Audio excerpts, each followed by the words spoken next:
Yeah, it's your boy Ray on the mic. Let's go.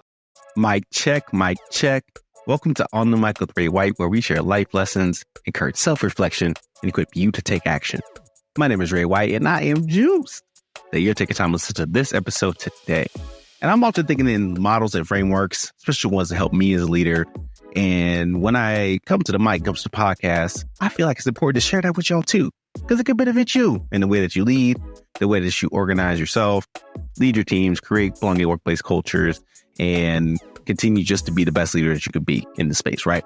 And today, the model I want to talk to you all about is the 4 stages of competency. Now, this one has been shared quite a bit, especially in spaces with entrepreneurship and just understanding of your own mental journey, understanding of your journey, because it talks quite a bit about what type of mindset you are in and the level of competency that you have with the skills that you're producing on a regular basis. Here's the 4 stages. The first one being the consciousness incompetent, which essentially is you have no idea how the skills that you have or how you do the skills that you're doing, right? You just don't have awareness and understanding of those particular skills. I want to firmly believe that we have nobody in that space, but there could be some folks too. So how do we just encourage and incorporate that as a part of folks that we just know we got to move to the next stage, which is the conscious incompetence, where you understand that there is a lack of understanding within your own parts that is associated with race, gender, socioeconomic status, just the cultural diversity within our organizations, within our spaces.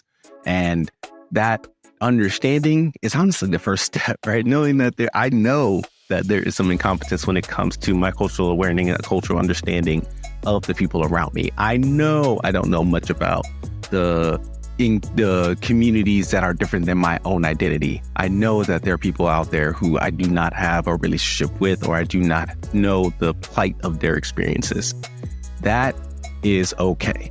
Right? It's okay to know. It's okay to be aware. Like, we need more awareness happening around us in our communities and our understanding. That helps us to identify the gaps that we can fill with relationships, with education, with knowledge, with more opportunities to build up that awareness to become more actionable and more of an advocate within our spaces. So being able to have that understanding and know that there's a cultural gap or cultural understanding and knowledge with that gap, and that gap creates this discomfort and creates this dynamic where people feel like they just are misunderstood, but you know that misunderstanding could be filled with just more relationships and more education. So being able to work with more places and spaces where there is a greater context, greater understanding, developing your education, developing your lens, see things in a more of a cultural perspective can help shore up some of that incompetence.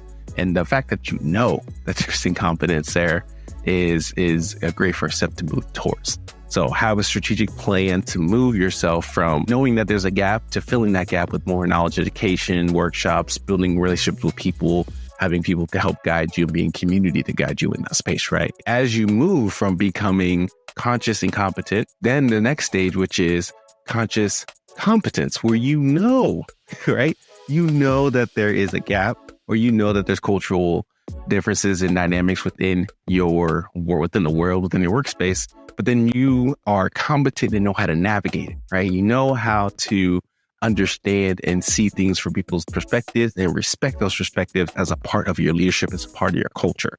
You have the understanding and you can adapt your behavior to make sure that people feel like they belong and thrive. And that's part of the competency, right? That's the whole point of cultural awareness and cultural competency, is to be able to know and understand what your gaps and shortfalls are and fill that with the right education to be able to develop stronger bonds and relationships with the people so that they can belong, so that they can thrive within your spaces. And when you have that particular competency, people work more effectively because they're able to know that their authentic self is seen, heard, and valued, and can create that bond. So there is a greater ability for them to be their full self and work as their full self, and have a boss who can give them the right tools to be successful, and can know, at least be aware that there are other ways to engage the work and other ways to incorporate their voices within the decisions that are being made. is a part of the strategy from that particular standpoint is for us as leaders, when we are competent in our cultural awareness, is to find ways where we can elevate more diversity, more equity, more inclusion, more opportunities to advance some of the voices within that space, because that will help build up the equity and build up the sponsorship for other people who have identities or who've been historically excluded to have a place in space at the table and even lead and move some of those decisions forward, right? When we create spaces where that voice is being more and more shared, heard, understood, and valued, it creates more opportunities for other voices to come too. And you just have a stronger team as well, which can help with your recruitment and retention efforts too. Because people will say, hey, yo, come over here, come work with this person, because this person actually truly works to understand us and wants to be able to create that space where we are heard and valued. Be that leader that has that conscious competency in knowing how your community and how the diverse voices work and what does it look like to help build out that space within your workspace. So there's one more stage, right? And this stage is the unconscious competence, where essentially you are living and breathing and acting at a level that this is innate, right? Like this is the shooter in basketball who that's the Steph Currys in the world, right? They just throw up the ball and they have no look. They shoot threes and it's all good to go, right? So this is the type of person that has the understanding and awareness of the cultural dynamics around them. And it's just a part of their identity. It's a part of their lens. It's part of their language. It's part of the way that they operate in life. And it continues to be an unconscious effort without any effort to provide this level of cultural awareness and competency within their workspaces, within the way that they breathe. They immediately ask the question, who else is not in this room? They immediately seek out the voices who have not been represented in that space. They immediately think about the person who is less, quote unquote, societal, less than, or outside the circle of concern, and broaden their cultural and broaden their circle to incorporate those voices within the work. And for this person, it's just a constant understanding that we have to be more and more vigilant. They let this be a part of our identity and how we show up in the world, right? We're going to come up in spaces where people are going to see that this is not natural. I come into a level of resistance that we should not be somebody who is so incorporative and inclusive with our language and the way that we approach the work. But that's okay. Like that is how we develop a belonging workplace and a belonging world and a more unified place, because we already have this thought process in mind. So that doesn't necessarily mean that, just because it's innate, we can't continue to work on it. And that's actually the piece that I wanted to touch a little bit more. So is that when you utilize the model from a skill standpoint, people will want you to work to become as fast as you can the unconscious competent level, right? Where you are just a master at the skill that you are working to develop and working to build.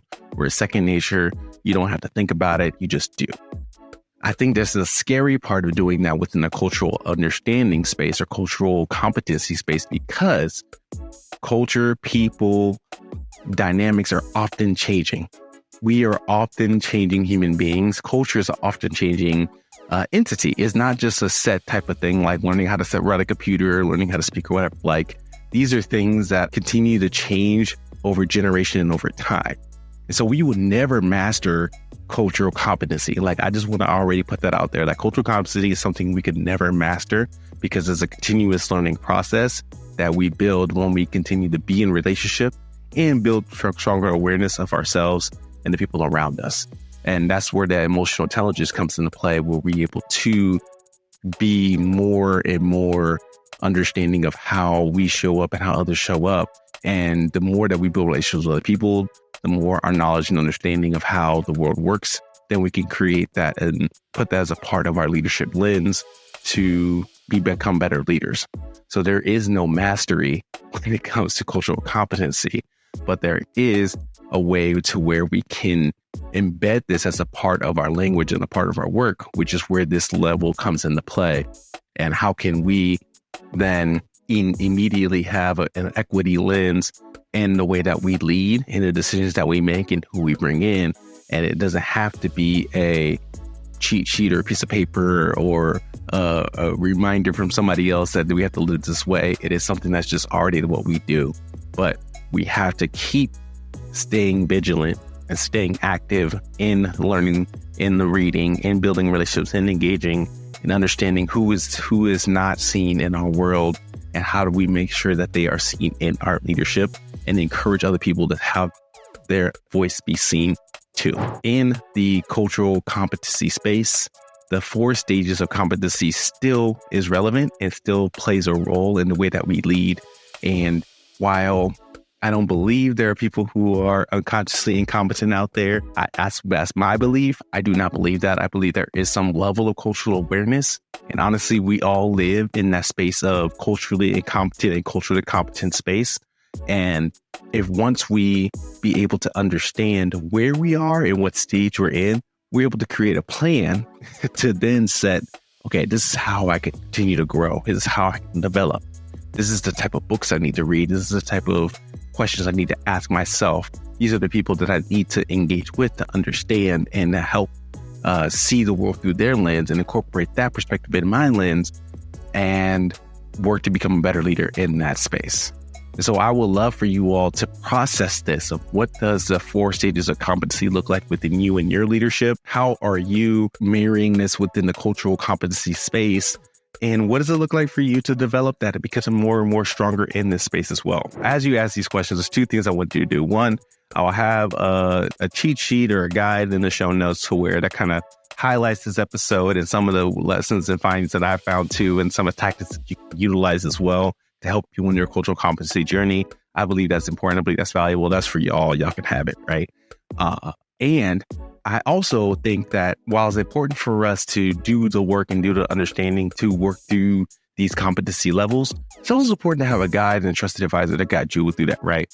And one of the things that I've been doing for some leaders and organizations and teams is to guide them through what does it look like to become a belonging leader in their workspace. And this has 5 different processes and frameworks that I have worked to curate and develop to help leaders become more inclusive and belonging leaders within their workspace. And I would love to coach you through that. I would love to be one of your trusted advisors to walk through what does it look like to embody some of these concepts within your own self-awareness and your leadership awareness as well, to create belonging workplaces for you and your teams and other people who have been historically excluded within your organization, within the world. So I would love to be one of your trusted advisors and walk you through my coaching program of Belonging Inclusive Leaders by Design. And you get a workbook, we get phone call conversations, talk through your strategic plan, becoming a belonging leader within your workspace. And you have somebody you can bounce ideas off of and bounce concepts off of as well, just to ensure that we all are creating the belonging workplace culture that is deserving for our organization. All right. So click the link in the show notes so that way you can get both the guide for this particular episode as well as learn how you can be a belonging leader within the workspace. And I would love to work with you within that process as well. Continue to share your story with others. Let me know what stage you are in within this competency leadership journey, and I'll talk to y'all soon. Peace.